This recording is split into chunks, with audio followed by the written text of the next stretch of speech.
Time now is 5:06. I would like to officially start our meeting. Good evening, everyone. My name is Ayabami Bell-Torrens. I am Outreach Manager for DDOT. I just want to thank you all for coming to our community input meeting tonight. We're excited to share our latest developments and always looking forward to hearing from the input that you have to give us tonight. I'm going to get started with our introductions. I'm going to start with our Executive Director.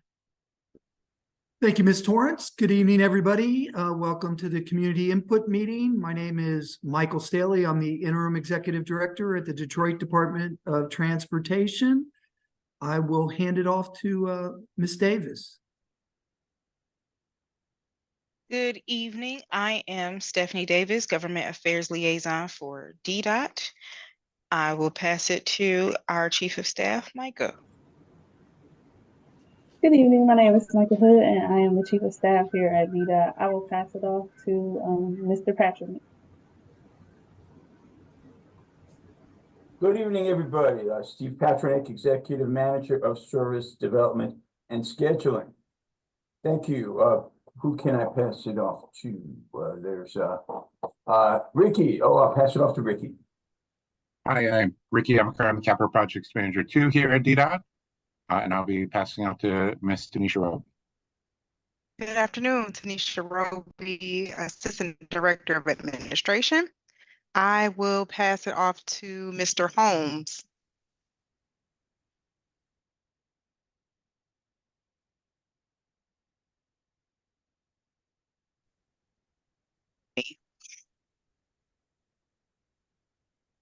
If he's not available. Yeah, let's do Ms. Jones, honey.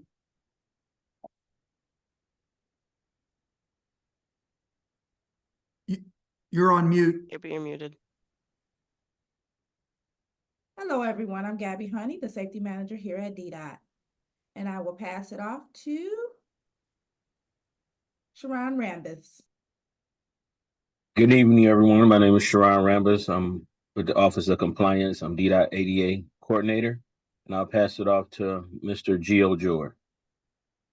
Good afternoon, everyone. Gio Joy, Maintenance Manager at DDOT. I'll hand it over to Linda Vineyard. Thank you. Hello, everyone. This is Linda Vineyard. I am the Marketing Manager for DDOT, and I will pass it off to Kristen Lewinsky. Hi, this is Kristen. I'm part of the marketing team at DDOT. Who haven't we hit yet? Chief, you're next. Good afternoon, everyone. Chief Ricky Brown, Transit Police. I'm sorry, it's Corey Holmes, Chief Safety Officer at DDOT. They're having technical difficulty. Thank you. I think I saw Ms. Taylor. Hi, I'm Ms. Erlander Taylor, the Customer Service Manager. I think we got Mr. Garrett. Yes, sir. This is DeMarcus Garrett, Contracts Manager for DDOT Paratransit. I'll pass it off to Mr. Hondor. Hello, everyone. Capital Projects Manager 1 here at DDOT.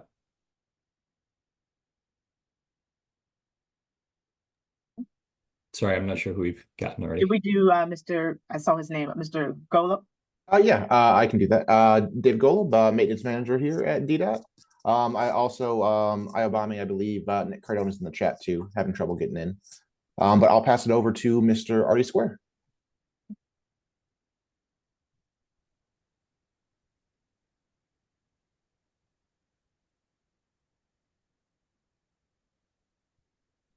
I don't see Artie. Saw his name earlier. I saw it earlier. Yeah. So at this point, if you haven't been introduced, please just jump in. I know. Yeah. Mr. Bonnie was one as well.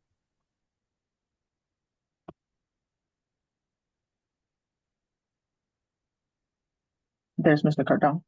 Good evening, everyone. Nick Cardone, Assistant Director of Maintenance.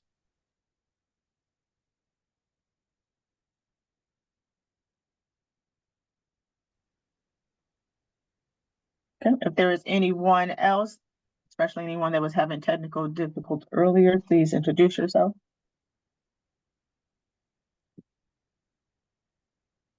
Okay. If not, what we'll do before I go into the rules, let me stop our poll. Thank you for those who have participated. So I'm going to share those results.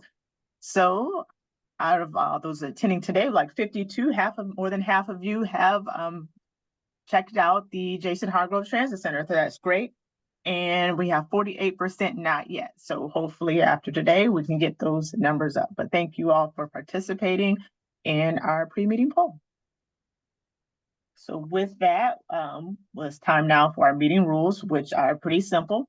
Public comment will take place following our presentation. Of course, you are limited to 2 minutes, and I'll announce when that time is up. Please respect that time and note that you will be muted for going over. And if time allows, you will have another opportunity to speak. As always, please, no personal attacks or foul language will be tolerated. And as we begin our presentation, I do have a few by participating in the Zoom meeting, you are granting permission for your name, image, likeness, as well as audio and video recordings to be used by DDOT. To request to comment, you can simply use the raise hand feature. And if you are using the dial in only phone option, you can enter the *9 to serve as that raise hand feature. And that's to request to speak or ask a question. Of course, the chat will be open following the presentation to submit questions or comments to DDOT staff. And please limit those to the comments of tonight. Before asking a question, oh, I'm sorry, I skipped ahead, but go ahead. Before asking a question, can you go ahead to the, please unmute your audio and state your name and organization, and following your comments, just please mute your audio.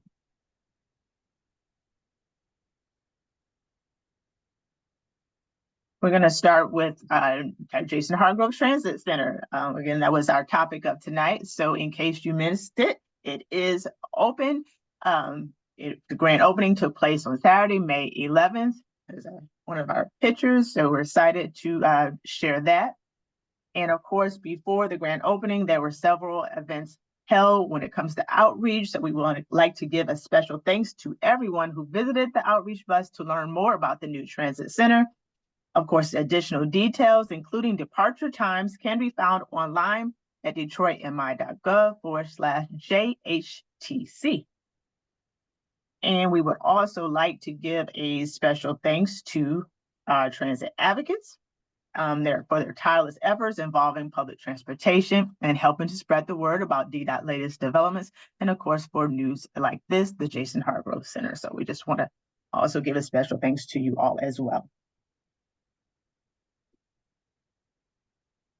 Now, here's just a few things to remember about the new transit center. Now, the Jason Hargrove Transit Center is located at 1121 West 8 Mile Road, and it is open 24 hours a day.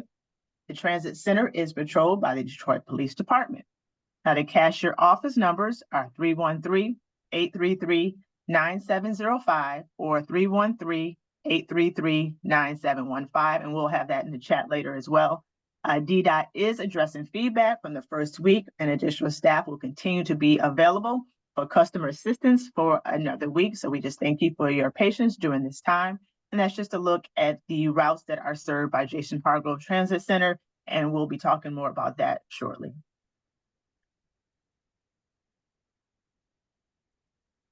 And speaking of routes, the June service changes are actually around the corner. So effective Monday, June 24th, 15-minute peak service will be added to the following routes. That's the 3 Grand River, 7 Mile, and 10 Greenfield. 20-minute peak service will be added to the 8 Warren and 60 Evergreen. 45-minute peak service will be added to these routes. That's the 13 Connor, 15 Chicago Davidson, 19 Fort, 23 Hamilton John R., 30 Livernois, 38 Plymouth, 41 Schaefer, 43 Schoolcraft, 52 Shane, 54 Wyoming, 67 Cadillac Harper, and 68 Chalmers. Earlier and later trips have been added to the 23 Hamilton John R. and the 42 Mid-City Loop. 30-minute service will start earlier in the morning for the 31 Mac. 50-minute daytime service from 6 a.m. 6 p.m. daily will take place on the 27 Joy and the 29 Linwood, and then 60-minute frequency for all other times. And peak period supplemental trips have been added to the 39 Puritan. And as we mentioned earlier, with the new Jason Hargrove Transit Center, timetables for the routes are being adjusted, and that's for more accurate and reliable service. And those again are the 4 Woodward, 12 Conant, 17 8 Mile, 30 Leavenworth, 54 Wyoming. Turning now to Local Advisory Council, the LAC, recruitment. So DDOT is recruiting members for its local advisory committee. Now, if you are interested in applying or know someone who would be a valuable addition to the council, please download an application from our website or contact the DDOT ADA coordinator at 313-316-2793.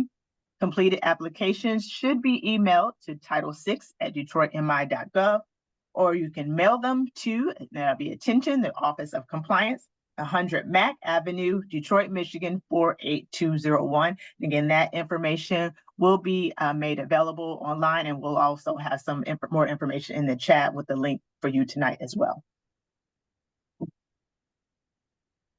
DDOT paratransit. Tonight, we are going to look at the Q1 fiscal year for 2024. So cost effective out of 73,474 trips, 47,198.46 hours. Starting now with Big Star, when it comes to safety for accident, 0 preventable accidents and 1 non-preventable with no injuries. For Checker, 0 preventable and 1 non-preventable, again, no injuries. Delray, 0 preventable, 1 non-preventable, no injuries. For Mo, 0 preventable, non-preventable, 1, but no injuries. And PEX, no preventable or non-preventable, but 1 injury was reported. So that's a system total for safety, 4 non-preventable accidents and 1 injury. Moving now to reliability on-time performance with Big Star for weekday is 98.5%, Sundays 99.3%, Saturday 99.1%, with a total 98.6%. For Checker for weekday 98%, Sundays 99.2%, Saturday 99.5%, and total 98.3%. For Delray, that's 98.3% for weekday, Sunday 99%, Saturday 98.5%, with a total of 98.4%. Moving to Mo for weekday 98.7%, Sunday 99.7%, Saturday 99.4%, total of 98.8%. For PEX, weekday on-time performance 99%, Sunday 99.2%, Saturday 98.7%, and the total 99%. So taking a look at the system totals for weekday 98.6%, or Sundays 99.3%, Saturdays 99%, and a total of 98.6%. So looking at those, great news, great percentages there. Moving to customer-oriented complaints, we're going to start with Big Star for total trips of 23,051. There were 12 valid complaints out of a total of 13, with 1 being invalid. For Checker, out of 9,117 trips, total of 5 complaints, with 3 being valid, 2 invalid. Moving to Delray, out of 13,034 trips, a total of 8 complaints, and 8 were all deemed valid. For Mo, out of 13,848, 6 total complaints, 4 were deemed valid, and 2 invalid. For PEX, out of 14,424, 4 total complaints recorded, all 4 were deemed valid. So taking a look at the system total, out of 73,474 trips, a total of 46 complaints with 41 valid and 5 invalid. And then if you look at those percentages, that's 0.056% and with a total of 0.06. So I just like to point that out because that is less than 1%. We can move on to, we want to hear from you. We want to hear more good news from you. So we'll continue to keep highlighting. Here's one, most likely regarding a new transit center from social media that we grabbed, New Beginning. Thanks for working to improve DDOT. And that's exactly what we are trying to do. We are working to improve DDOT. DDOT does value, of course, all your feedback. But again, we would love to hear more about the positive things you have to say about us. Please feel free to leave your comments on social media or email us, and we hope to continue to share more next month. And speaking of next month, that is our next community meeting that will take place Thursday, June 20th at 5 p.m. That is all the updates I have at this time. As of course, please continue to follow the latest on our website, detroitmi.gov/DDOT. We encourage you to follow us on social media, Instagram, Facebook, Twitter @RideDDOT. I am now going to turn it over to my colleague, Kristen. Just give us a moment as we switch over with the timer, and I'll be opening up the chat.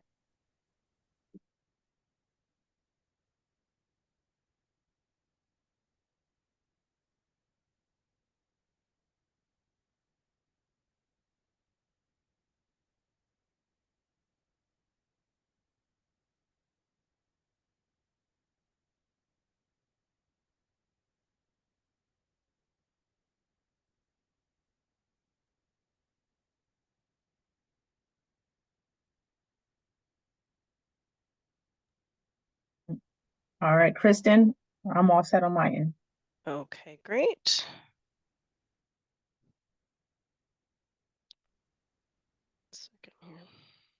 Hey, Ms. Lukowski, can I give Brother Cunningham a little bit more time by stating that it appears that there's 64 participants on the call tonight? Yes, sir. And of those, 40 are attendees and 24 are panelists. I And love the it. first hand raised of those attendees is a phone number ending in 169.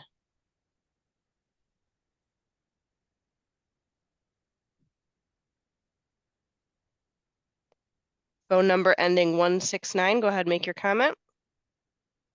Hello, can you hear me? Yep, we can now. Go ahead. Okay, I just want to give thanks to Brother Cunningham for giving me this number so that I can comment.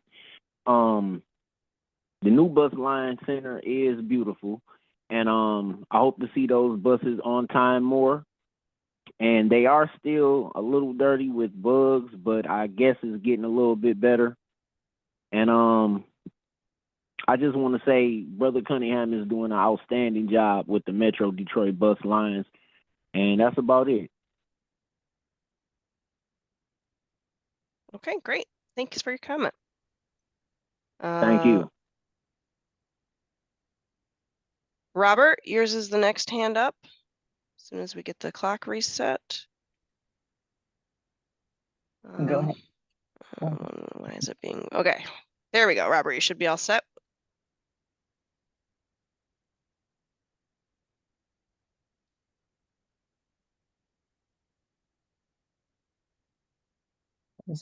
Are you Robert? having tech? He Yeah, says I think he's asking us to come back to him if you could. Okay. No Oh, problem, I Robert. see that now. No problem at all.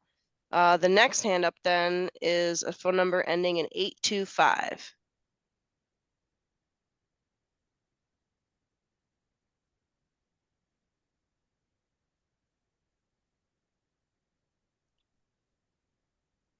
$825.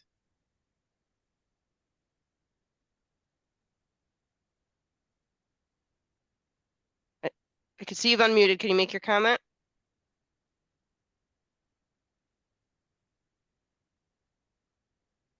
Okay. Let's keep it moving on to Jamie Jr.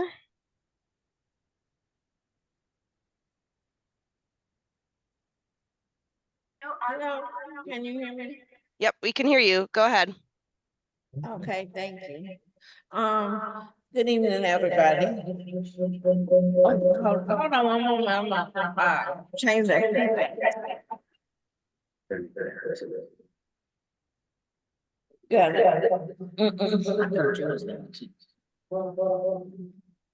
Sorry for the feedback. No. Really echoing stuff. Are they for me? Yeah, they gonna come Okay. back to you. Sorry about that. Sorry, Marguerite. That seems to be better. Go ahead. Good evening, everyone. My name is Jamie Jr. I am with Detroit People's Platform Transit Justice Team and a paratransit rider. I was wondering, Director Stapley, if you could address the rumors that I've been hearing about the fact that in the near future, paratransit services will be reduced due to decreases in ridership. Yeah, I can answer that very simply. Nothing could be further from the truth. In fact, there was an increase in our fiscal year 2025 budget for paratransit. And in fact, we expect to be providing more paratransit services in the fourth quarter of 2024 when we introduce our same-day service. It will not be ADA or complimentary paratransit service, but it will be paratransit service. So we expect to actually be offering more, not less, paratransit services in the city of Detroit. Okay, thank you for that. I appreciate that. Since I have a little bit more time, if I could ask one more question, please. And that's related to the nature of the customer-oriented comments you have there. I was wondering if you know the nature, meaning are they complaints about the language of the drivers and as well as the treatment of the riders or related to dignity and respect?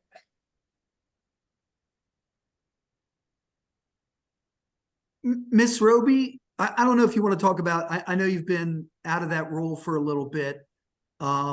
I don't know if you want to talk about what the historical trend has been on the number of complaints. The one thing I would mention is what Ms. Torrance was good enough to mention. The number of complaints we have when you look at the number of trips performed is less than 1%. So it's about 1/2 of 1%. But Ms. Roby, if you can comment a little bit on what the nature of those complaints were in the recent past. Absolutely. So when a person files a complaint, it can be categorized in many different ways. But yeah, so the majority of complaints received are for driver and our internal DDOT call center staff or our dispatch majority. We used to have a lot more that could be categorized for service reliability, but as that has been addressed, mostly those complaints have come down. Okay. I don't know if that helps. Thank you. And just to make sure everybody understands the process. So when the complaint comes in, it gets logged by DDOT staff. A reply is required from the service provider within 5 business days. And again, those complaints are all logged. They're deemed to be either valid or invalid, and we keep a running record of that. And when we get multiple complaints on a driver, we will typically either ask the service provider to provide additional training to that driver or those drivers. And in some cases, unfortunately, it's been a rare instance, we've removed people from service, either temporarily or permanently. Okay, thank you for that. I appreciate it. If the next report that you send out to us could include, I don't know if you log whether they are related to language, whether they are related to the attitude of the driver, or whether they are related to whether or not the rider is treated with dignity and respect. Those are the complaints that I have been hearing from community. And if they're not being translated to you guys, I would love to be able to work with you to figure out how we can correct that. Yeah, the first thing I would do is encourage anybody that's got a complaint, please call it in so we can get it on the record. so that we can ask for a response from the service provider, and so we can take the appropriate corrective action. If we don't know that we have an issue with a particular driver or with a particular service provider, there's no way that we can correct the behavior. And what we want to do is we want to correct the behavior. The two things, the two watchwords, the two phrases that we used at paratransit from day one: make it better, be nice. And the underlying message to that within our paratransit group is treat everybody with dignity and respect. So please, if you have a complaint, call it in so we can get it on the record and we can require the response from the service provider and take the appropriate corrective action. Okay, thank you so much for my time. Have a great evening, everybody. Thank you. Number ending 825, are you able to make your comment?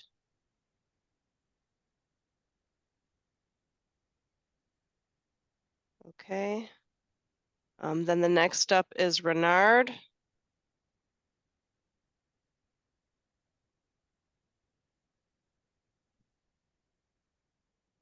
Hi, good afternoon. Can I be heard? We can hear you. Go ahead. Good afternoon. My name is Renard Mashinsky. I'm an organizer with Detroit People's Platform Transit Justice Team, and I'm also a resident of the city of Detroit in District 6. First of all, I wanted to commend the department for the opening of the Jason Hargroves Transit Center, and I look forward to using it myself. Don't live in that part of the city, but I'm gonna find some way or reason to be up there. I really thank the department for its attention to ADA accessibility, the flat floor design, lack of steps. However, I will hope that in the future with the transit center that you will use the enunciators as an ADA tool to help people navigate and board and deboard the buses.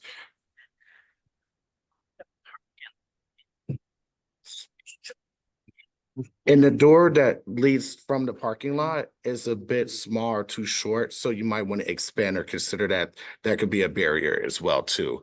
My comment also relates to the Grand Prix race that's going to be taking place. Now, the department did put on their website the route detours, and I've posted it onto our Transit Talks Facebook page.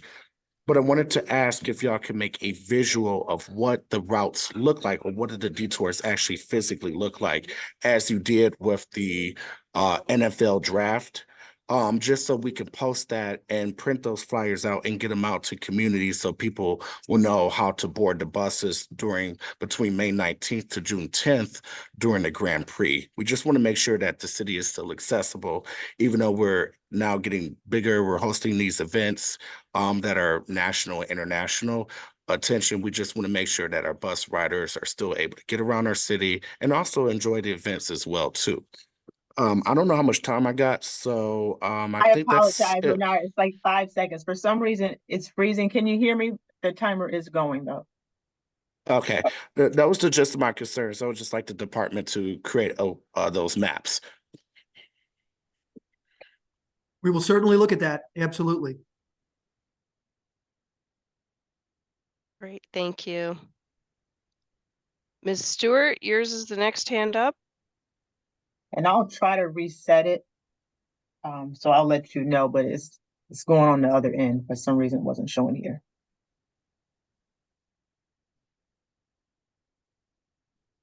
Ms. Rochella?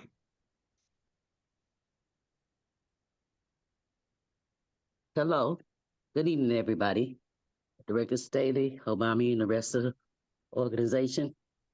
I want to thank Director Staley for making sure us advocates got out and seen the Jason Hargroves Center. It's beautiful. I can't say that you looked and did a lot of things that us advocates and the center writers asked for this in that center.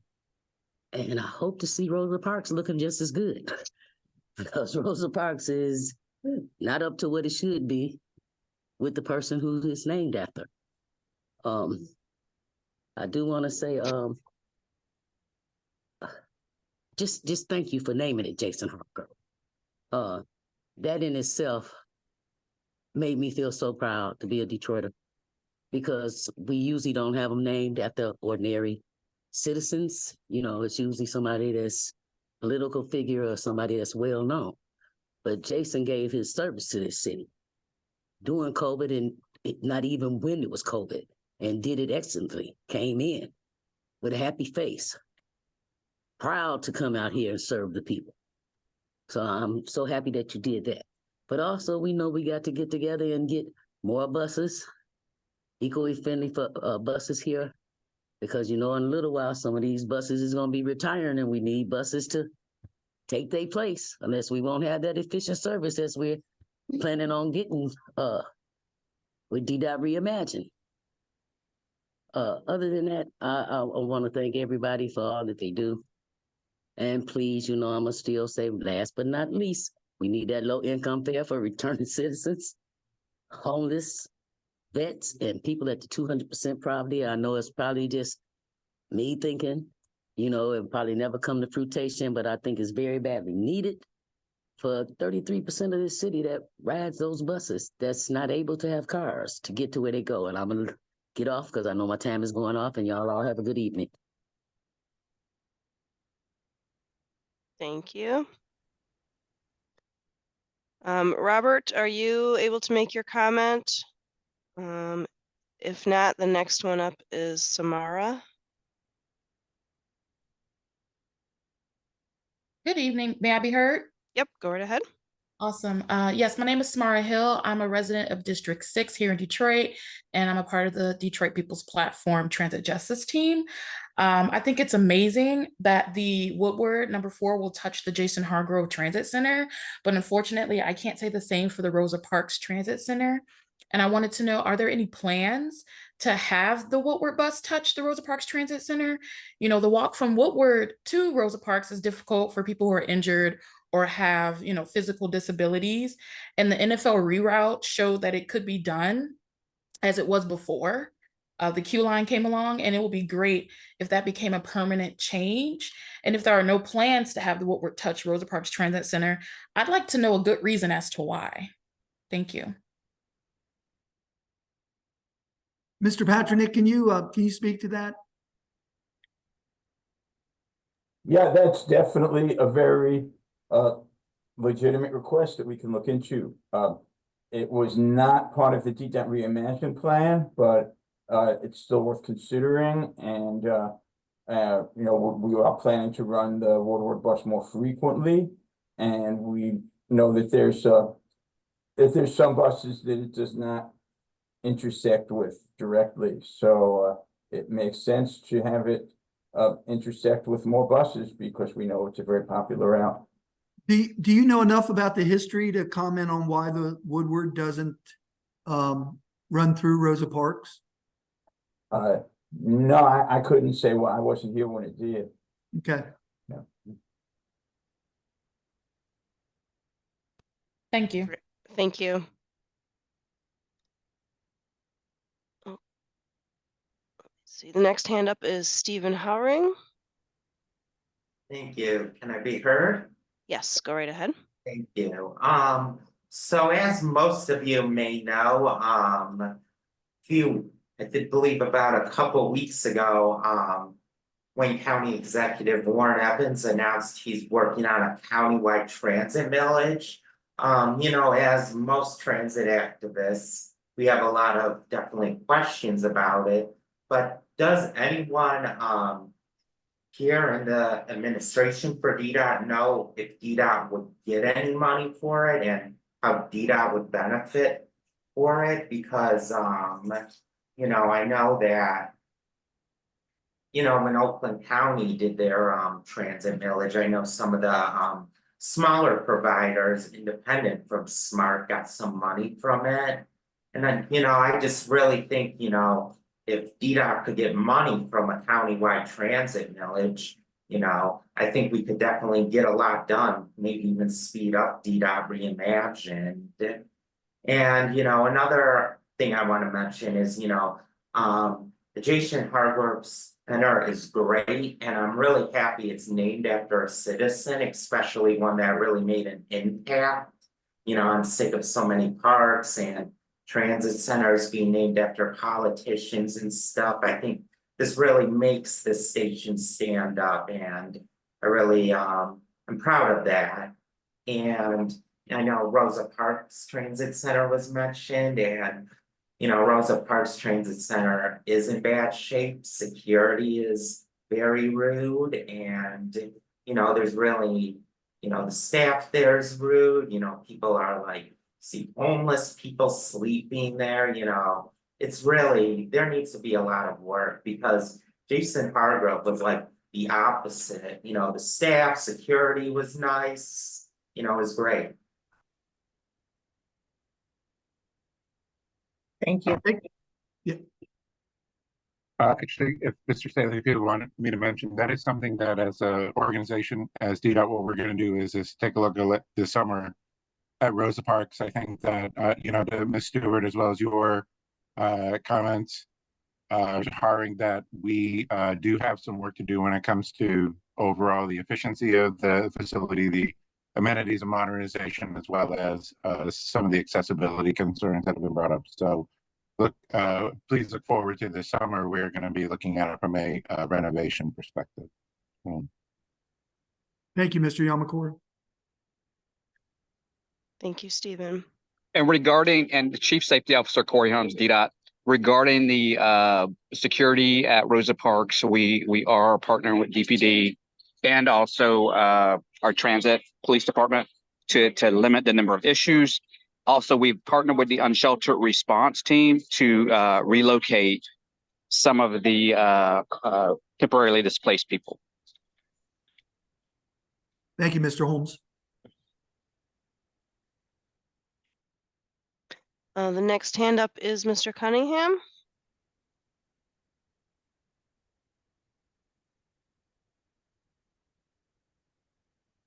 Mr. Cunningham, can you make your comment?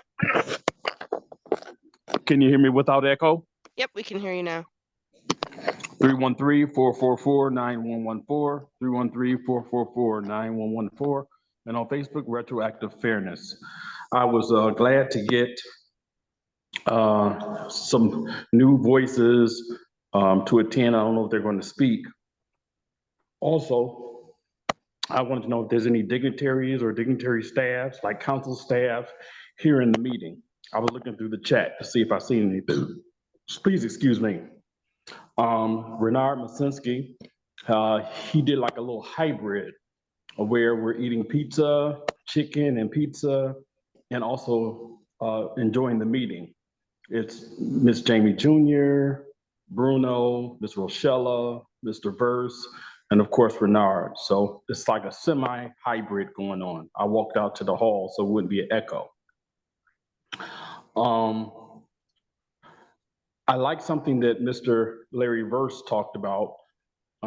Is there any way for a paratransit, is it legal for it to be free or the same price as it is for fixed route, 50 cents? Can paratransit people pay 50 cents? I don't know, I was curious. Also, I took the flyers and laminated them and dropped them off at different libraries and things of that nature. And I hope to do more of that. 6 Mile and Grand River next to the Myers, the Redford branch, they posted it up. I seen her do it. So I want to thank you guys. And also, do you have any more lapel pins? Jason Hargrove, I tried to leave messages with Miss Iobami. And I think that's about it. I appreciate your time. Can I answer the fair question real quickly on paratransit? So the Americans with Disabilities Act provides for transit authorities to charge as much as 2 times the fixed route fare, given the how expensive paratransit service is to operate. So I'm not sure how far back it goes, but DDOT opted not to double the paratransit fare as it relates to the fixed route fare. So the fare is the same on fixed route. The fare is the same on paratransit as is on fixed route. Can it be 50 cents? Again, the same issue that we've been talking to people about with fixed route is, again, we're going to update the number, but we would be looking at a $4 to $9 million deficit in operating revenue. Were we to institute the low fare or no fare, same thing would happen on paratransit. So again, while people are asking us to increase service, which we're doing with each one of these picks, as we talked about tonight, what additional service enhancements, and I would note, consistent with DDOT Reimagine. So as people are asking for more service, which is a legitimate request, at the same time, they're asking us to decrease the amount of money that we have to operate the system. So at this point in time, the priority from DDOT's perspective is increased service levels.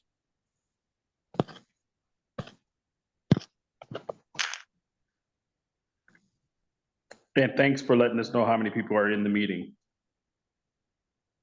And Mr. Cunningham, I don't see anybody that's identified themselves as a government official. I don't know if that helps answer your question. Thank you. And I didn't know about the lapels, but I'm sure someone from the team will let you know if that's the case. Yeah, let's be in touch about that too.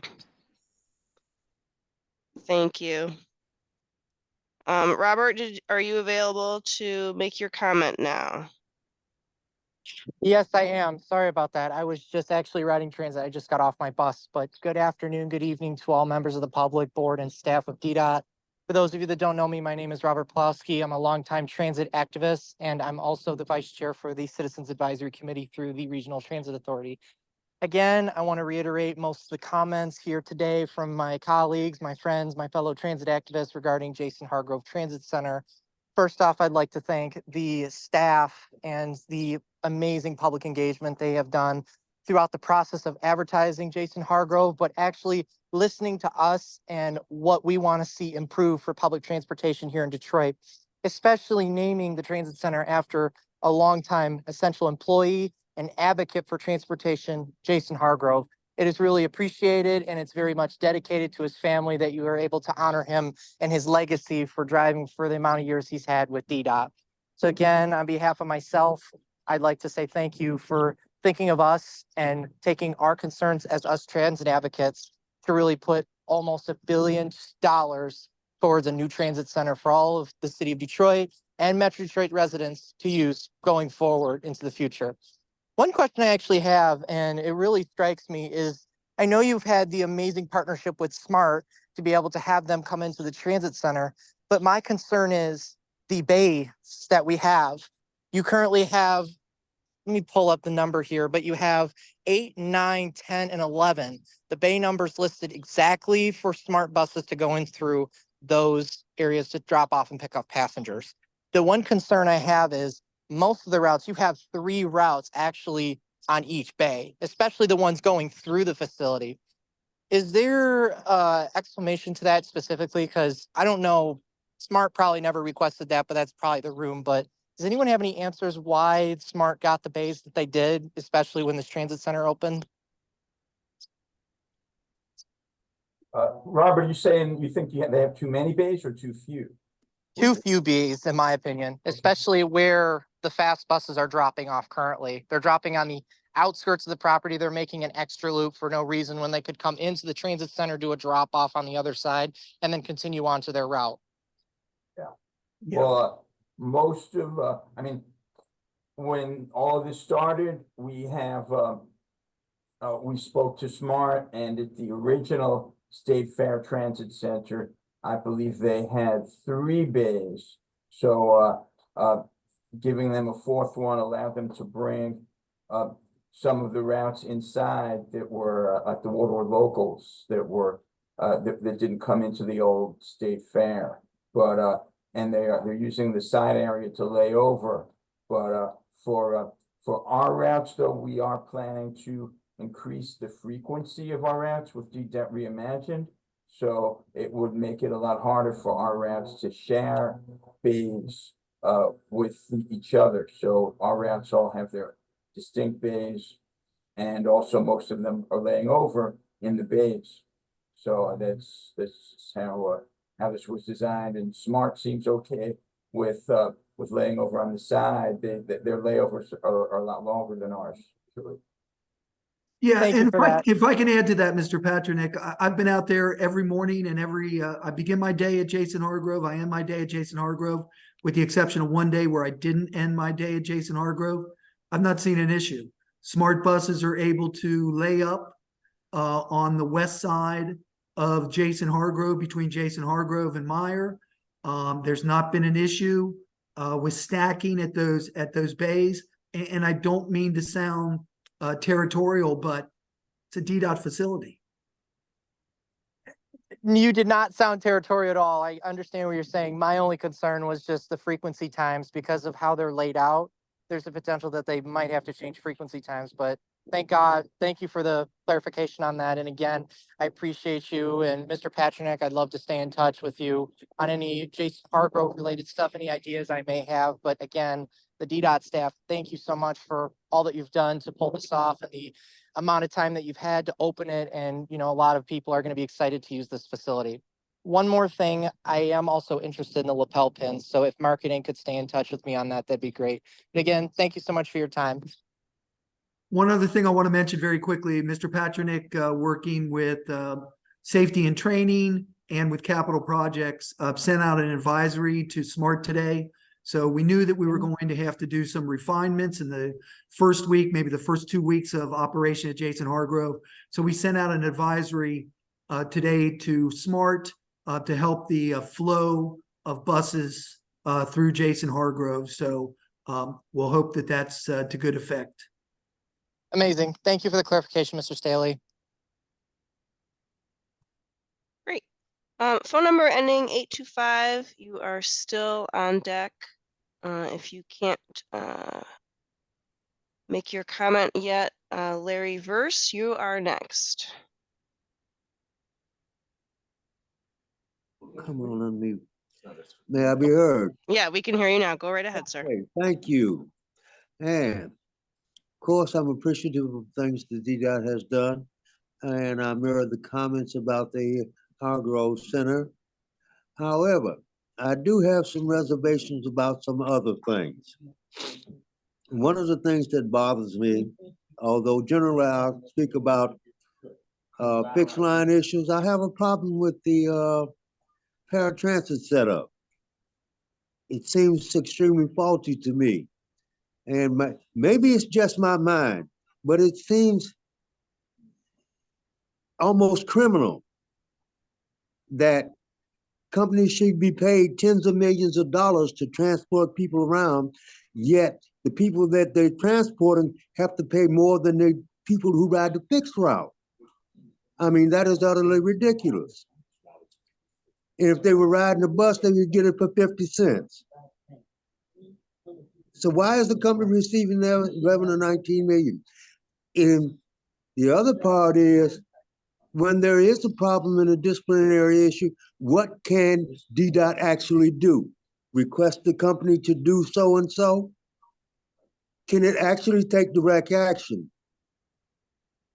All this leads to the conclusion that it really should be brought in-house and drivers should be paid like regular bus drivers by the hour and held to strict rules. Now that is basically what I would like to hear about at this point. Thank you, and you have a wonderful, marvelous day, the best one possible. So just a couple of comments about paratransit. First of all, I have to admit, in almost the year and a half that we've been operating the paratransit system, this is the first time I've heard the word criminal applied to DDOT paratransit, which is operating at almost 99% on time, with customer complaints at less than 1% and close to 0.5%.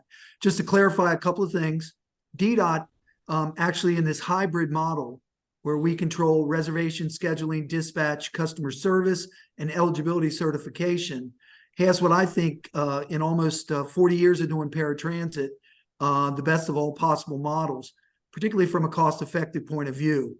I think in a presentation that my predecessor did probably about almost 2 years ago, the cost of paratransit would probably double, if not triple, than what it is right now if DDOT were to have to provide all the vehicles, build a operating and maintenance facility, and those other associated costs. So DDOT's got a tremendous amount of control over the quality of the service, not only because we control how reservations are taken, how the service is scheduled, more importantly, how it's dispatched in real time on a same-day basis, but also we have the ability to control market share. So the contracts that were let in July of 2023 had a provision in there that the market share that the service providers were allocated in the initial round of contracts was not a guarantee of that market share. So if you had 30% of the service and you couldn't perform at the level that DDOT wanted you to perform, there was no guarantee that you were going to hold on to 30% of the service. So number one, we can increase or decrease the amount of market share based on performance. And number two, we've got the ability to say to the service provider, you need to have somebody behind the wheel that is safe, on time, customer oriented. And if you can't do that, we will make you aware of that. We'll ask you to coach and counsel. After that, we'll ask you to retrain. And ultimately, if the performance doesn't improve, if the on-time performance is substandard, if the number of complaints is excessive, we will ask, and we have done that, that person either be temporarily or permanently removed from service. That's pretty close to ultimate control. And it's worked well so far in almost the first year of service.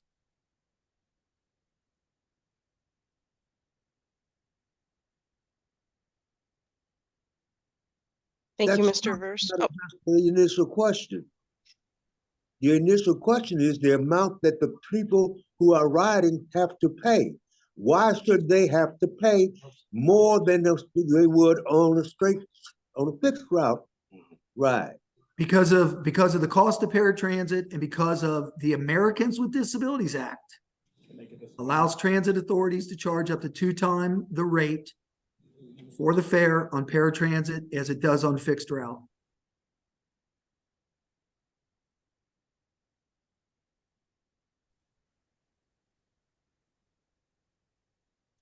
Thank you. We do have a lot of hands up. And the next one is Stephen Boyle. Hi, my name is Stephen Boyle. I'm in District 7 of Detroit. It's interesting how an allowance basically became a guide as to that is the amount that's going to be charged. But I'm going to go on with my questions. There's been a placard in the overhead that has it says slow down and look out for active Detroiters. It encourages a 30-minute walk or bike ride daily. I think this is something that you probably want to direct more at people driving a vehicle as opposed to people riding on a bus who oftentimes have to walk 30 minutes after the bus at least to get to some places they need to get to. One of the other things I'm going to ask for, and I continue to ask for these 2 things, an audit of the bike racks and know whether they're functional, the bike racks. And also an audit of the Wi-Fi service on the buses. Those 2 things I've continued to ask for, and I've not heard that there was a lot of progress on providing an audit that would face the public. We're losing audio a little, but it Are seems you? you were I'm asking sorry, for an I'll get audit of the closer. bike racks on the buses and an audit of the Wi-Fi services on the buses. Is that correct? Yes, and the sign that I was talking about said slow down and look out for active Detroiters. And it seemed to be something that would be more targeted toward drivers of vehicles rather than riding the bus and having to get to and from it. It was just interesting to spend it, how the money was being spent. So, thank you. You have my time.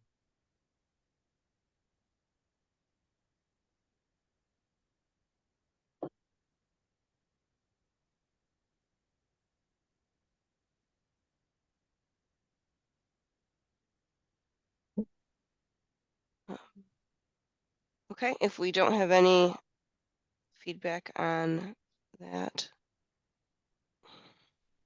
the next hand up is Mr. Yazbek. Hi, can you hear me? Yep, go ahead. Hi, I'm a suburban smart rider, but I recently visited the new transit center. I think it's great, but I have a couple questions. One is where are the real-time displays? So some of the other transit centers in the region have real-time departure and arrival displays. It would be really nice if there was some that were placed at the shelters, especially the smart shelter.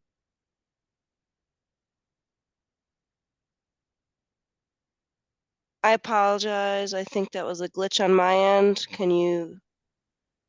Can you hear me? Yep, I can now. Go right ahead. Sorry about that. Oh, no problem. You were talking about the real-time displays. Go ahead. Yes, can you please consider putting some real-time displays, maybe like Smart has some e-ink displays that they use at their bus stops, which could be placed at the shelters inside the transit center. Not everybody has a phone and can look up schedules online, and even people that do may not be able to do that easily. So I don't know if that was an oversight or if that just was something that you guys have planned, but please consider that.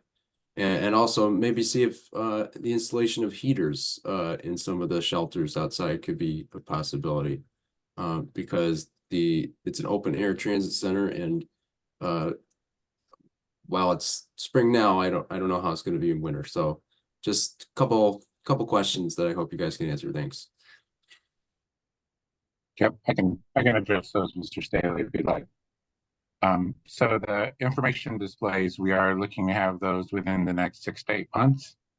It was a matter of, at the time, just trying to get that procured through the vendor and making sure that we had that connectivity that we could have operational time. It's taking a little bit longer than the center was going to be open, but we wanted to get the center open rather than wait for the information displays to be put in place.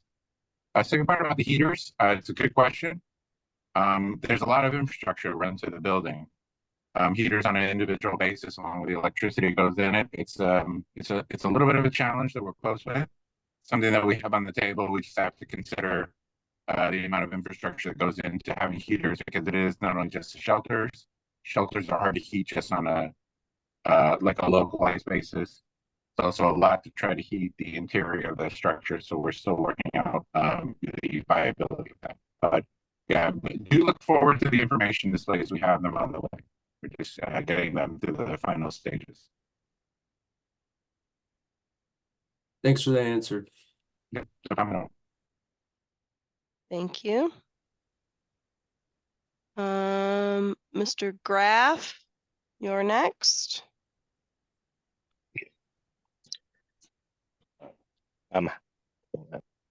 Hi, I'd like to be heard now. Yes, go right ahead. Okay, so the main thing I wanted to mention was during the Thursday at the draft, I rode the Woodward bus, and it's supposed to come every, I think a few times an hour, but I ended up waiting over an hour for the bus to arrive. And the second thing is, I did like the fact that the bus did stop.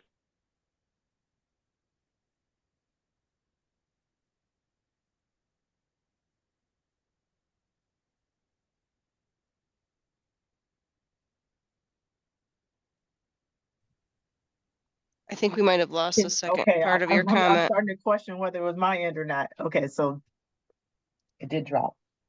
The last thing I heard was you were able to pick up the bus, and I didn't hear anything after that. I think we might have lost Mr. Graff. If you put your comments in the chat, we can also take them that way, if that helps. The next hand up is Miss Marguerite.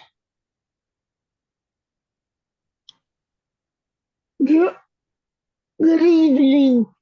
Did you look at my comment in the chat box?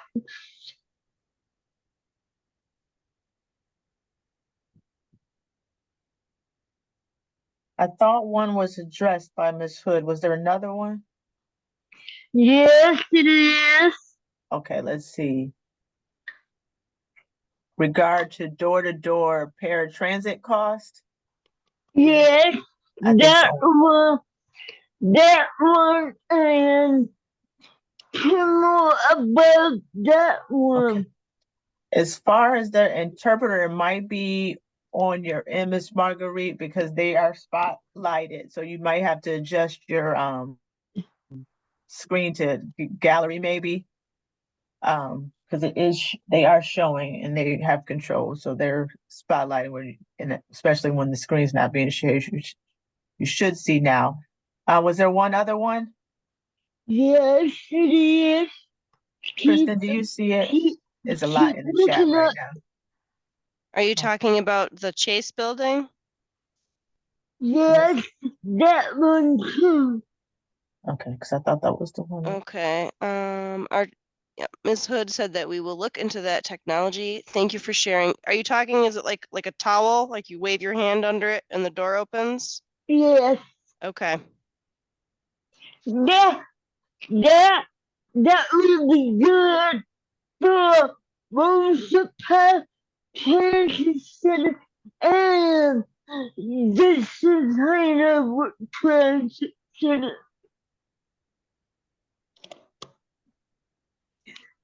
Because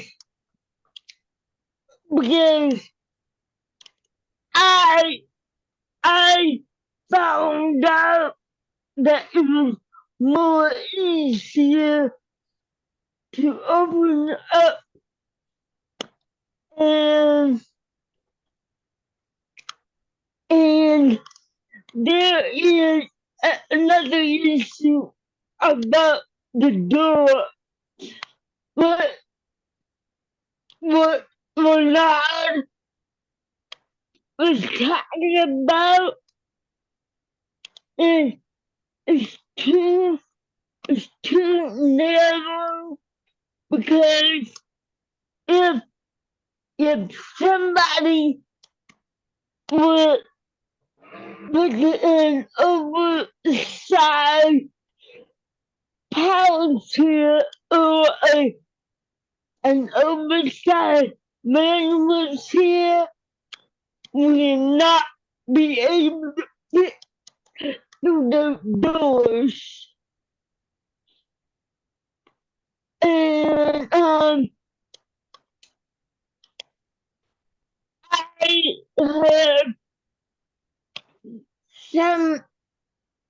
some idea where the smart bus can go in and out at Hanover Transit Center if because the way that they are now, some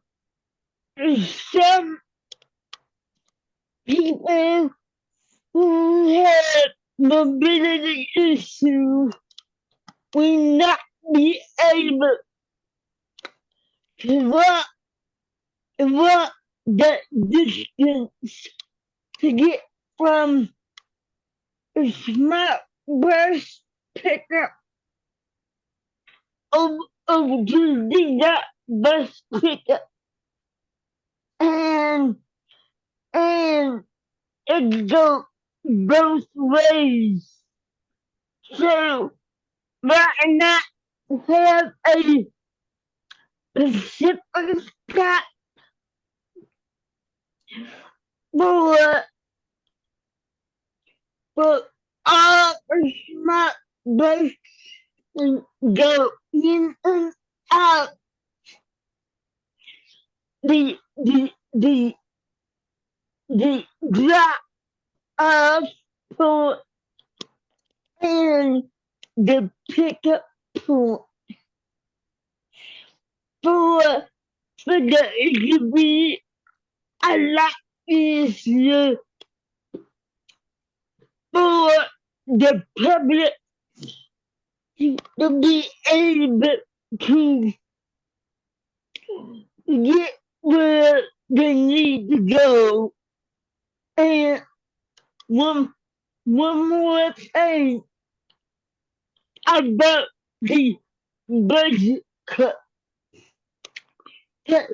Statewide, we need to figure out a way to make sure that we do not get cut, because it can be a disaster if the governor is thinking about cutting public transportation. I'm done. Thank you.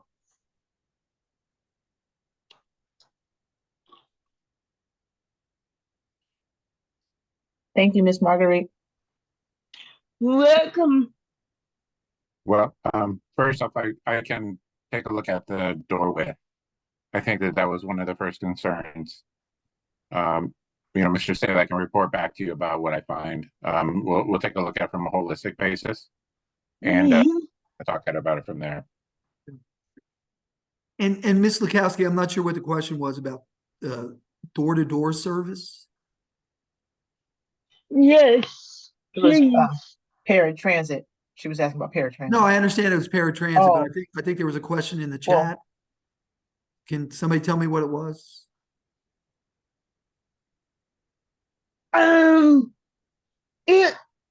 It was about the comment that was made earlier. So instead of a button to press to open a door automatically, it's just you wave your hand in front of it. No, it not had that. to do with paratransit service. Oh, okay. I'm sorry. Which operates on a curb by curb basis, but does provide door-to-door service upon request. But I'm not sure what the. I think it had something to do with the cost of paratransit. Yeah, it said. I think Okay. it's just answering. Thank you. No problem, Ms. Maddox. So real quickly, if I can, it doesn't have a direct impact on the cost of the paratransit service. It has an indirect impact. So one of the issues with paratransit, and has been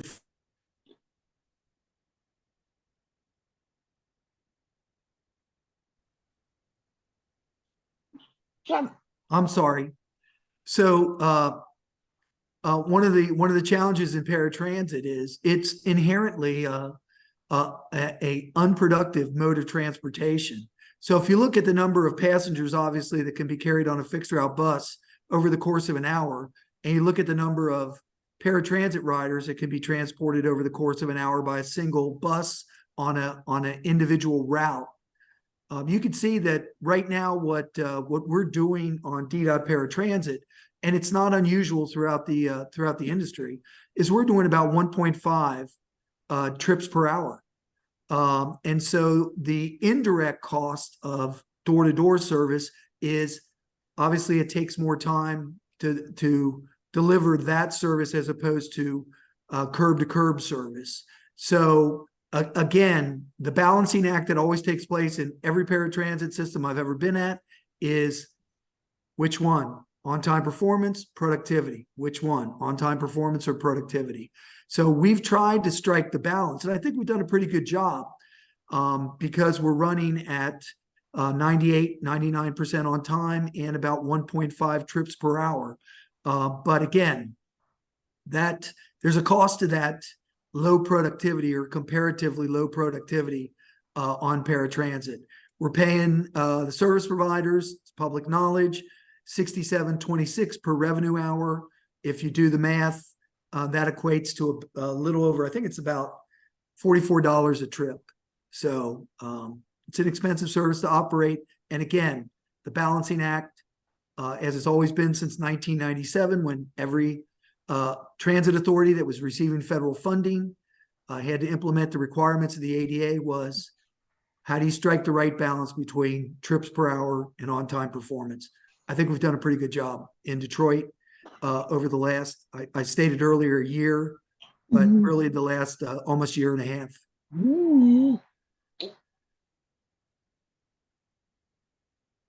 Yeah. Thank you.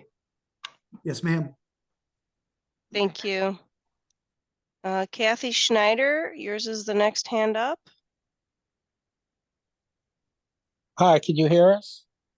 Yes, go Hi, ahead. this is Richard Noto. And Kathy Schneider, I'm Kathy here too. Schneider. Kathy and I have a non-for-profit that we developed called the Corktown Shuttle, with the idea of trying to improve movement of people inside Corktown. As you know, the parking's getting worse and worse and worse. We actually sent an MDOT grant, and it's been about 6 weeks. We haven't heard anything. So I think that's a good sign. It was a $1.2 million grant, having 3 little shuttles moving around. And we like to partner with you guys. I think this kind of movement is a new way of looking at it. It's a cheap movement. As you know, the one electric bus is over $1 million. We can have this whole system running for 3 years for $1 million. So hopefully we can get it going. But as you saw in the NFL draft, you could see how moving with these little vehicles have worked and really moved people around. So I think, you know, the mobility people love, they want autonomous vehicles, they want this, they want that.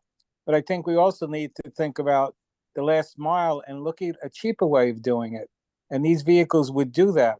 And they have handicap accessible vehicles, which we will have, and then move people around Corktown. So people in Corktown who need to move a handicap accessible will be able to call us. We're going to have our own app, just like you guys have. That we're going to have a hub. We'll be able to call the hub. So we'd like to talk to you guys about it, and talking to the businessmen in Corktown, they would be willing to try to help fund one of these things. I think it's the new way to go. It's utilized a lot in Florida and moving people around in destination areas, and I think we could do it here. I mean, as an EV, as you know, it's nice and green, and I think it also answers something that we could do. As you know, the cost of putting in any one of these projects is so expensive. That is time. Prohibitive. All right, thank you. If possible, can you put some contact? This is Michael Staley. If possible, can you put some contact information into the chat? Yeah, we'll do that. Love to have a conversation. Okay, thanks. Great, thank you.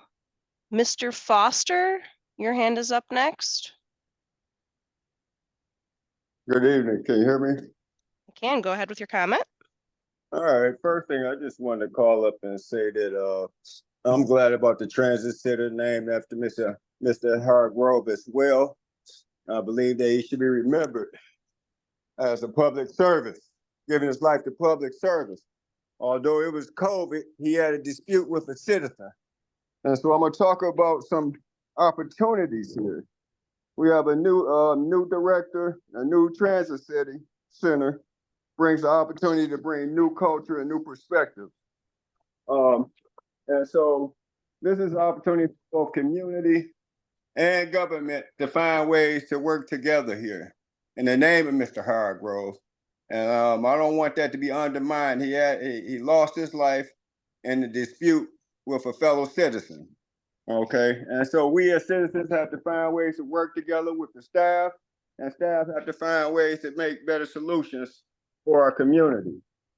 To our community, we can identify a problem. We can also identify solutions.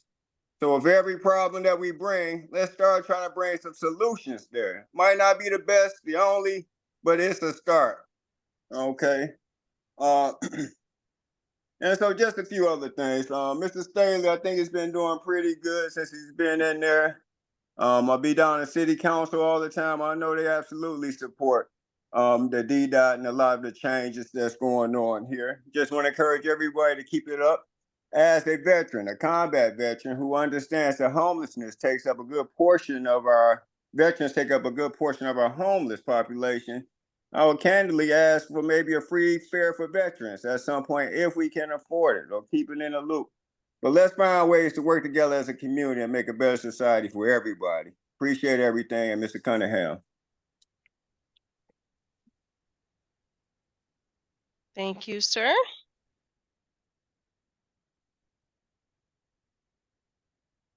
Rudolph Marco, your hand is up next.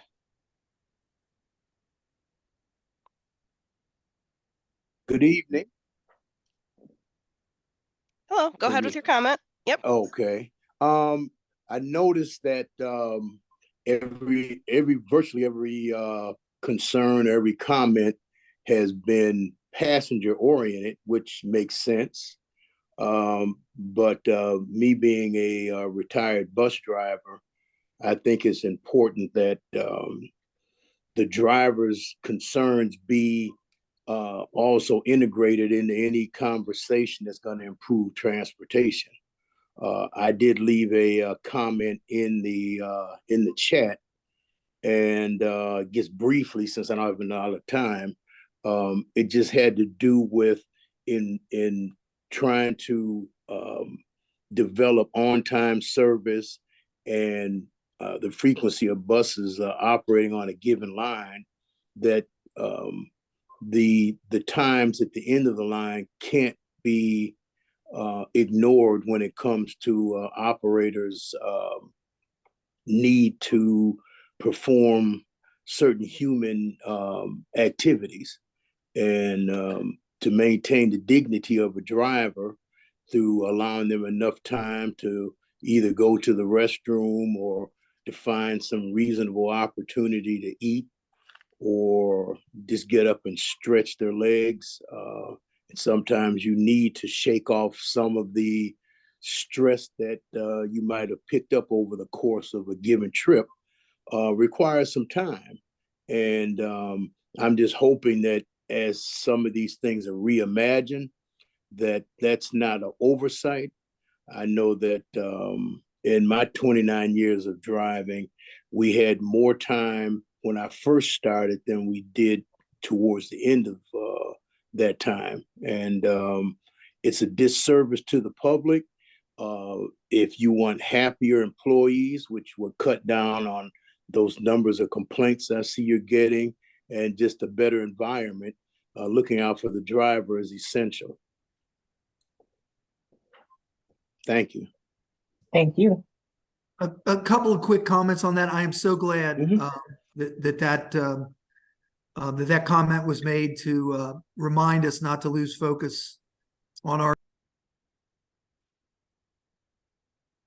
Sorry, I tried to stop like that was my fault. Okay. We're trying to get them seen on there. Go ahead, Mr. Key. So, well, I'm still here. Yeah, I really appreciate. This is Michael Staley. I really appreciated that comment to remind us not to lose focus on those individuals that have the hardest job at DDOT, the transit equipment operators. So I was just at a graduation ceremony today, expressed that very same sentiment. I do it every time that I meet the new training class. I do it every time that I go to the graduation ceremony. Just a couple of comments I'd like to make real quickly. One of the things that we've done in the last 6 months through the initiative of Steve Patrick is we now have our service development and scheduling department have been going out to the terminals, Gilbert and Shoemaker, and with certain blocks of time at different days of the week, different times of the day, and sitting down and talking to the TEOs about how we can make the service better, not only for our passengers, but also for the drivers as well. The other thing I would like to point out, one of the best features of the Jason Hargrove Transit Center is the driver's lounge. So anybody that went through that temporary hub saw what that looked like. Now we've got a facility that when drivers pull into Jason Hargrove Transit Center and they've got some layover time, they're able to go into the driver's lounge, which is restricted for their use and their use only. There's a microwave, There's a sink, there's a refrigerator, there's a private bathroom, there's a lounge area where they can sit down, take some time, if that's available to them. So again, the two best features of Jason Hargrove is the naming of the facility, which was at the direction, at the initiative of Mayor Mike Duggan, and then the driver facility. It's really spectacular. Thank you for those comments, and thank you for the time that you spent behind the wheel at DDOT. Oh, I enjoyed it. I did. I hated to leave, but what can I say? So can I ask you one quick question? Certainly. Yeah, has the dilemma of providing toilet facilities at the ends of the lines been solved yet? I wish. It has not. So what we've done is we went back and revisited a list that had been put together, I think about a year ago. And again, part of what service development and scheduling, safety and training have been doing is trying to update that list. We've gotten a commitment from both the mayor and most importantly, the deputy mayor, that as we start to make our rounds, looking at that list to see if it still is a good list, if those locations are still open. We're also looking to expand that list with fire stations, police stations, and other City of Detroit public facilities. As we encounter any kind of resistance on the private front, we've been reminded by the deputy mayor that he would be happy to weigh in with those private entities to try to make certain that we've got enough facilities throughout the service area at the right locations so that drivers don't have to drive in distress. Okay, I appreciate that. Thank you. Phone number 825, are you able to make your comment now? We were having difficulty hearing earlier. Phone number ending 825. Hello? Yes, go ahead, please. We can hear you now. Yes, hello. My name is Bruno. How everybody doing today? I was calling because my friend Connie brought me here to the meeting, and I wanted to discuss about the buses, especially the Southfield bus. How, first of all, y'all stop it at 10 till like 12 or 2 o'clock in the afternoon. And now I hear y'all want to shorten the time of it or completely take it away. And I feel like that's kind of like messed up because a lot of people need that Southfield, because if not for that bus, people will either have to go down to either Evergreen or Greenfield. And both of those is like a mile technically a piece from it. And that's not accessible, especially people with wheelchairs, because it's like the sidewalks are, I'm not gonna lie, not up to par because we live in the city. And then on top of that, I want to talk about how bus drivers and the people at the Rosa Parks Transit Center be treating us customers, us consumers, as bus drivers. They treat us with disrespect, humiliation, and it's not cool. I don't like it. Sometimes people get into it with the bus driver just because of the way they acted or being at that particular time of the day. I'm a proud Detroiter, and I allow the bus faithfully, even with my car. And especially in the wintertime or at night, when y'all want to make certain routes that's 24 hours, wait, if you miss that bus, you have to wait hours for the next one. Sometimes 2.5, 3, depending on what time of night it is or time of the morning, early morning. I feel like y'all should be a little bit better. And everybody be happy. And make the prices a little bit cheaper. Instead of making it $1.50, $2, make it back to $1.50 or $1. Thank you. That'd be all. Hey, Mr. Patrick, can you speak a little bit to the Southfield route? Sure, I can talk a little bit about it. Well, we did look at the Southfield route. The ridership on Southfield is extremely low, and one of the reasons for that is because there's a freeway in the middle. So if you live along Southfield, you might be able to catch the bus in one direction, but you have to cross the freeway to get in the other direction. So that's one reason why it's not a successful route, and there's really not much we can do about that. But and we also found that almost all of the activity on the Southfield route was at the streets that do cross over the freeway, where there are east-west routes. So, you know, when we improve our network, we'll have those east-west routes running a lot more frequently. And then if you are going north or south, you'll be able to make your connection a lot better. So that's all I can really say about Southfield right now. Okay, thank you. Thank you. Demetrius, yours is the next hand up. Hi everyone. Thank you for your time. I'd first like to say, Mr. Staley, I think you have the hardest job here. Sounds pretty thankless. Would hate to be you. But thank you for the work that you're doing. I just have a question surrounding contactless payment. I came from New York City this week and took the bus from Harlem to the airport and was excited to take the bus, the new DAX bus, to around the Rosa Parks Transit Center, but was unable to get on the Gratiot bus because I didn't have any of the preferred payment methods. I'm wondering, could you speak to any of the improvements to increase ridership and revenue? It seems like a lot of your frame of mind and discussion with the community has been surrounding fiscal responsibility, and I'm thinking that if customers had an easier way to pay, that would increase revenue potentially. And my last question is surrounding creating more information for riders of that DAX bus to know about coming routes, service delays as they're coming from the airport into the city to use the DDOT bus. Has anything been developing in that frame of mind? That's all.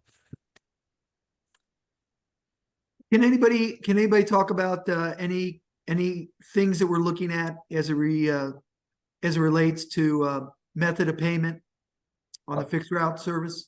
Well, sir, can you clarify how you would be able to pay, or what it is that you didn't have when you... It's my understanding that apparently there's an app that you could use that you could buy fares on. I didn't know about that. Somebody told me like 2 days later. It's Token Transit. You can download it, and not only here, but there's about 100 other cities where you can use it to pay for your bus fare. Yes. In comparison, I'm saying, and this is just comparing apples to apples, in New York, you could just put your phone on the payment system and it just takes the fare. And I'm wondering, since Detroit is a growing city and improving and expecting more guests, are we looking ahead, or are we acquiescing to things that are already been implemented in lesser cities? Okay, so you're saying that you have your phone set up to act like a credit card? Essentially, they just take the money off of your debit card. It's very awesome. Okay, but you still have to set it up. So you could do the same thing with Token Transit and set it up to take it out of your bank account or your credit card. Okay, all that to say, that information wasn't available to me as a new rider. Like coming from the airport, I stood at the bus stop. I didn't even know how I could pay. Yeah. We appreciate that. We appreciate that observation. So you've got the marketing and outreach team on this call. So we will certainly do a much better job of communicating various methods of payment. Mr. Yamakor, even though this isn't going to involve DDOT initially, can you talk a little bit about what I think it's the RTA doing with the Mobility Wallet Challenge? Yeah, so to the end that you're speaking of, there are initiatives that were funded by the state that are in works. The Regional Transit Authority is working on a project to address, I think, what you're talking about, Mr. Shields. It's from a ground up type of implementation where it's a combination of mapping, opportunities to know where your fare is going to be predicted as, travel times. That's in the works right now as something that's being used. I think that what maybe also you're referring to is that making it a method of payment. I believe that one of the facets they're looking for is to make a debit card work across the board when it comes to all transit agencies, directly debiting the payment. I think that one of the I think downsides of our system currently, and maybe what is the problem is that choosing the type of fare that you have an opportunity to, our system doesn't have that capability, would require something, an intervention from the perspective of a mobile app where you can choose the fare and then have your debit card be charged for that fare specifically. We have various fares, 7-day fares, 30-day fares, etc. So that's probably where an app would step in like that from the RTA. Something that And DDOT, we did our annual presentation to the RTA board today. And one of the things that we did see in the executive director's report was about the mobility wallet challenge. So they're just now beginning to pilot that. So we will certainly keep up with that. And at the appropriate time, once they've built out the program, at the appropriate time, DDOT will get involved. Thank you. Yeah, my last question, it just hadn't been answered. Just communicating between like the DAX bus and DDOT. Like, is there a way that you guys could be providing information to potential DDOT riders as they come into the transit center? They just seem, I mean, I think it's two different companies. So I'm wondering, is there any communication happening there? Because that's a potential rider that could just be like essentially just getting an Uber and say, I'm not going to get on the bus, you know? Yeah. That RTA is operating that service. So we will certainly look at how we can better share information as you described. Appreciate that. Thank you guys. Have a good one. Thank you. Fran, yours is the next hand up.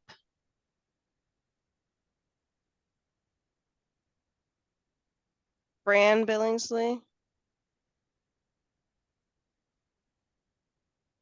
Okay, the only other hand up who hasn't spoken yet is Lucas. So whoever can unmute first can go ahead and make your comment. Hi there, can I be heard? Yes, go ahead. Hi there, Kristen. Hello, everyone at DDOT. It's great to see you all again. And in the whole process of Hargrove opening through the tour, the public engagement, it was really great getting to meet a lot of you. I'm glad to, be getting to know some folks at DDOT that connections that I didn't previously have. I wanted to first express my my congratulations and my just really being impressed with what an amazing job you all have done getting Hargrove opened. It's such a beautiful facility, and it seems like it's going to serve the city well for many years to come.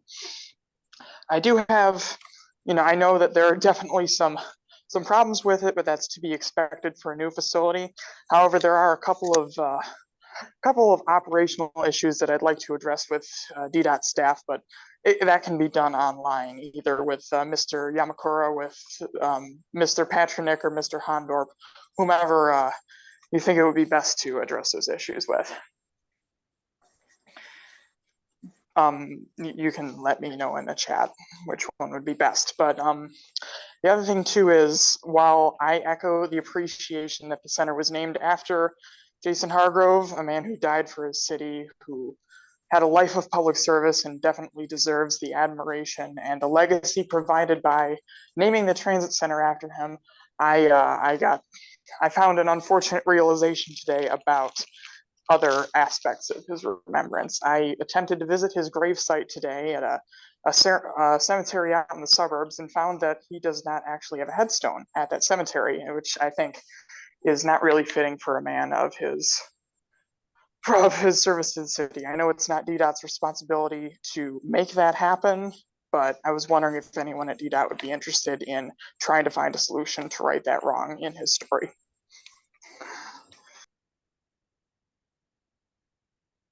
In response to your earlier question, Appreciate that piece of information. I was not aware of that. in response to your earlier question, if it's a question about routes or schedules, or the service, how the service is designed, that would be me. If it's about facilities, buildings, capital projects, things like shelters and all the amenities, that would be Ricky. Now, if it's about bus stops, that would also be me. if, it would be my, division. Steve, in the interest of time, can you all put your information so that he can contact you directly? Is that okay? Yeah. Oh, that won't be necessary. I've got all their emails You have, already. okay, I just wanted to make sure Thank that you, you, Mr. Patrick. And Mr. Staley, if you'd like, would you like me to send you an email with all the info I have about the gravesite?